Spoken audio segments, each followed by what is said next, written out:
Right now on Great 38. Dramatic new video of the police raid at El Chapo's hideout.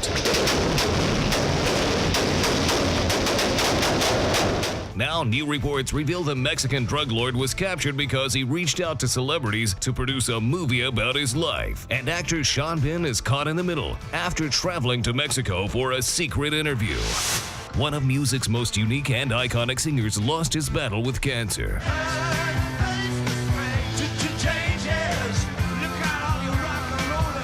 How David Bowie is being remembered on social media tonight. Then, a clerk shoots a robber in the head. What we're now learning tonight about this developing story. News Channel 8 at 8 begins now. Good evening, everyone. I'm Jen Holloway. And I'm Josh Benson. Thanks for being with us tonight.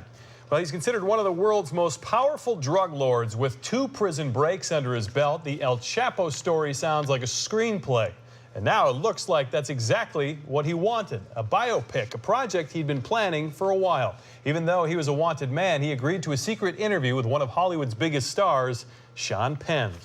Well, tonight, Penn is announcing that he has nothing to hide. That's right. He dismissed criticism over the interview with the fugitive. And now Martin Savage joins us live from Mexico to explain this intriguing story. Martin, thank you for joining us here tonight. What do these new details mean for Sean Penn and for El Chapo?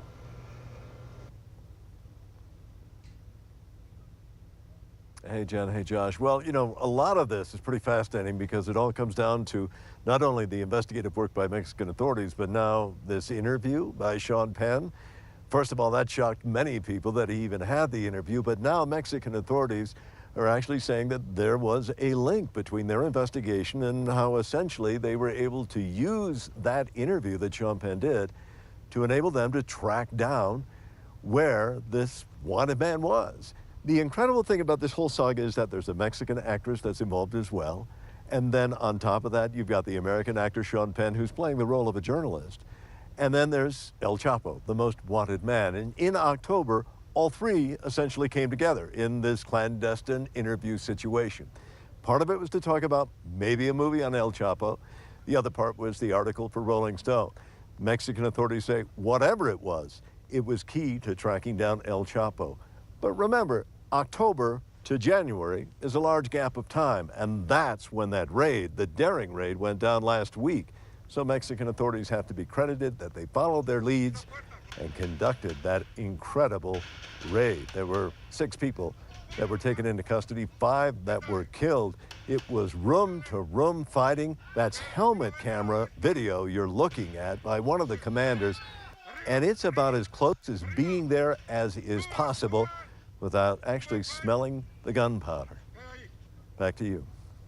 Martin, thank you for joining us live tonight from Mexico. For developments on this story and breaking news alerts right to your phone, download the free News Channel 8 app at the App Store. 8 is on your side tonight to make sure you and your children are safe. A scary start to the new semester for one USF student. She was attacked in broad daylight on campus. It happened while she was unloading her car in a parking lot near the university's Greek Village. Mary McGuire joins us now live from the university's main campus in Tampa. Mary, this had to be a very terrifying ordeal for that young woman. Yeah, it certainly was. Good evening to you, Jen. Out of all of the places on campus, you would think that students would be safe in a packed parking lot like this in broad daylight, but that was not the case for one woman as she was attacked while she was unloading her car just steps away from these sorority houses.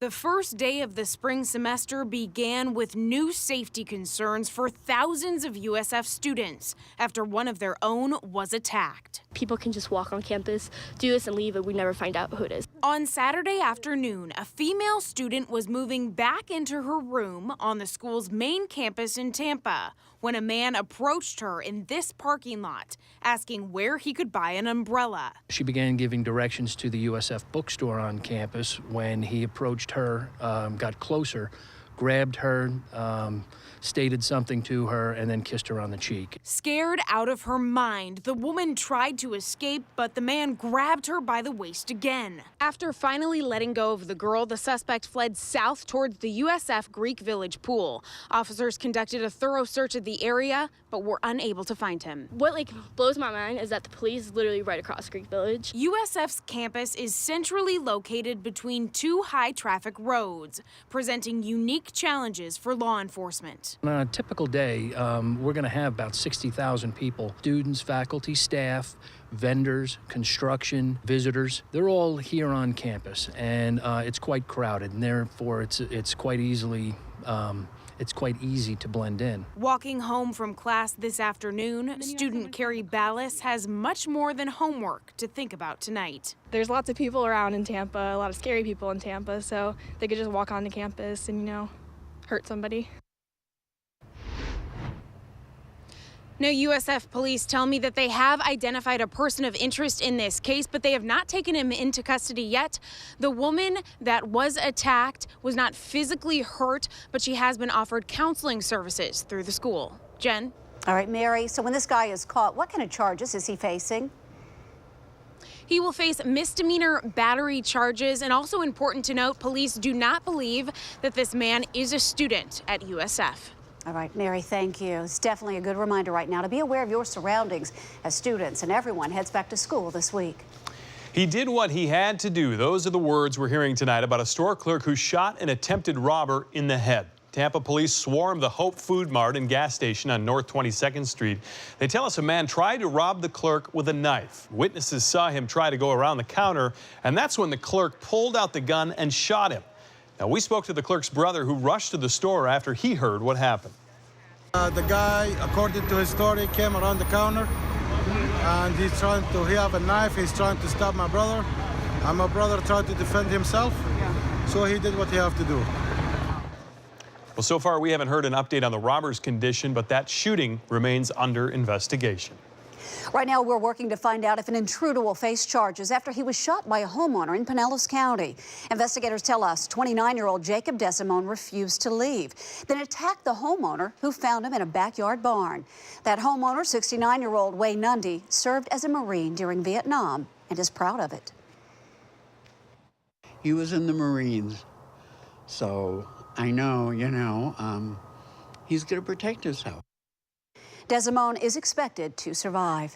A 3-year-old girl's recovering at All Children's Hospital. Pinellas deputies tell us they found the drug spice in a coat pocket and ate it. 45-year-old Chris Clark is charged with child neglect.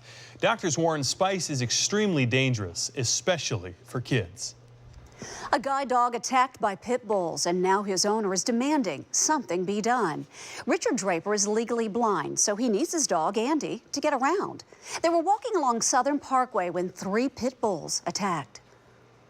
She's bleeding from the neck and she's coughing up blood. I'm like, I was angry. I was angry because I was attacked. I was angry because my dog almost got killed. The Bradenton Police Department is now investigating. A state of emergency is underway tonight. Hundreds of outraged protesters are calling on a Southern California gas company to shut down a damaged gas storage well. Shut it all down! Shut it all down! Natural gas has been spewing out methane gas since October 23rd. Families there are getting sick. The gas utility company says there are 3,000 homes that have been outfitted with air purifiers. But families living in another 2,500 homes have been temporarily relocated. 2 people are in the hospital tonight after getting shot at work. Several employees began arguing at Cardinal Kitchens, that's in Kentucky. Police believe one of the co-workers shot the others, then took off running.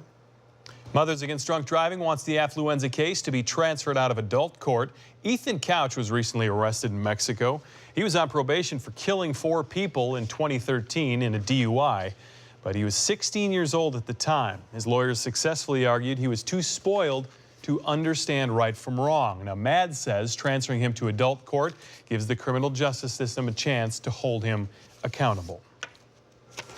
All right, Julie Phillips in now to check the weekend world. It was crazy now, and now the cool trend just keeps going down south more here. Yeah, we are looking Colder. at cooler weather. That's all thanks to that cold front that rolled through Saturday night, and we saw some showers and storms along it, but thankfully we didn't see anything severe here, but you know, there was the tornado just south of us. It's just going to get colder here, right? Yeah, it's just going to be getting colder here. Right? Yeah, no real severe weather on our way for That's a little good. bit, it looks like. But we want to show you the devastation that's actually being compared to Hurricane Charlie. And now Cape Coral is trying to get back on its feet after that powerful tornado ripped through the area this weekend. The twister struck with winds up to 132 miles an hour. That makes it an EF2. And it left 180 homes damaged and more than a dozen destroyed. So hate to see video like that around here, but it's just a reminder that we're in that El Nino weather pattern. What that means for us is during the winter months, we do have a greater chance of seeing severe weather. So we watch all those cold fronts that move in very closely this time of year. And the cold front's long gone, but actually the coldest night so far this season is ahead. At this point, we've only dropped down to 48, but tonight, we're going to be dropping down into the low 40s. The forecast low in Tampa tonight is 42, and it will likely be colder in some other places as well. You can see that on the radar. Temperatures already falling back pretty quickly. It's 50 in Tampa, 44 in Zephyr Hills, already down to 41 in Crystal River and in Inverness. Won't be long till in the 30s. Clear skies, that's a recipe for some chilly temps. So tonight we should drop back to 38 in Land O'Lakes, 42 in Palm Harbor, near 35 in Inverness, and 36 tomorrow morning in Crystal River walking out the door. Freeze warnings in effect for Citrus and Hernando County. So. Going to be cold at the school bus stop. Oh, yes. Bundle up the kiddos. Smart. Julie, thank you. Keep in mind you can check the radar anytime on your smartphone by using our Storm Team 8 Weather Max app. It's free to download at the App Store. Coming up next on News Channel 8 at 8 on Great 38. An Army veteran takes his sister's wedding ring to a pawn shop for a $200 loan. $1,300 later and 2 years, the ring is missing. He turns to 8 on your side for answers. You're watching Tampa Bay's most convenient primetime newscast. This is News Channel 8 at 8 on Great 38.